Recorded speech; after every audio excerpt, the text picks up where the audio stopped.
Kung mahilig ka sa bangus o favorite mo ang bangus, para sa'yo ang video na ito. Dahil for today's recipe ay magluluto tayo ng bangus na simple lang ngunit napakasarap. At siguradong taob na naman ang isang kalderong kanin nito dahil sauce pa lang ay ulam na.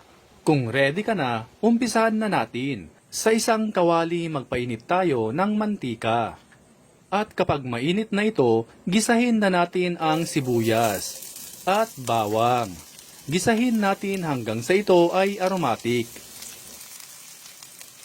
Kapag naamoy nyo na ang aromatic na amoy nito, ilagay na natin ang kamatis. Gisahin natin hanggang sa ito ay lumambot.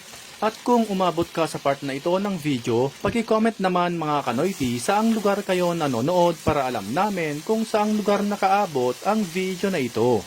Ilagay na natin ang ground black pepper, oyster sauce, at soy sauce.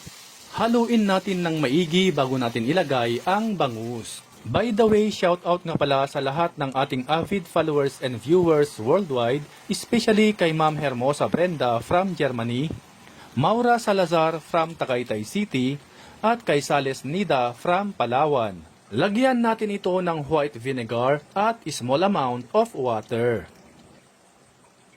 Takpan at lutuin natin hanggang sa mag-reduce ng kaunti ang sabaw. At this point ay you can taste and adjust. Baliktarin din natin ang bangus para pantay ang pagkakaluto. Ilagay na natin ang siling haba. Lagyan din natin ito ng siling labuyo.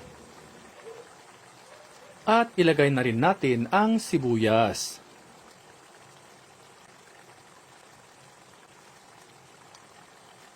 Takpan at lutuin pa natin for a couple of minutes.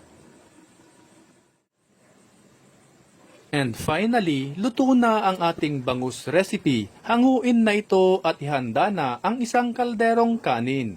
Simple lang itong gawin mga kanoypi, kaya ano pang hinihintay nyo? I-share at itag nyo na ito sa mga friends at family ninyo. Napakasarap talaga nito mga kanoypi. Kita nyo naman, itsura pa lang nakakatakam na. At sauce pa lang ay ulam na. Sa lahat ng ating avid followers and viewers worldwide, maraming salamat po sa inyong walang sawang pagsuporta at panonood. At kung bago ka pa lamang dito sa aming page, ay mag-follow ka na para updated ka lagi sa aming bagong recipe. Hanggang sa muli, kain na mga kanoypi!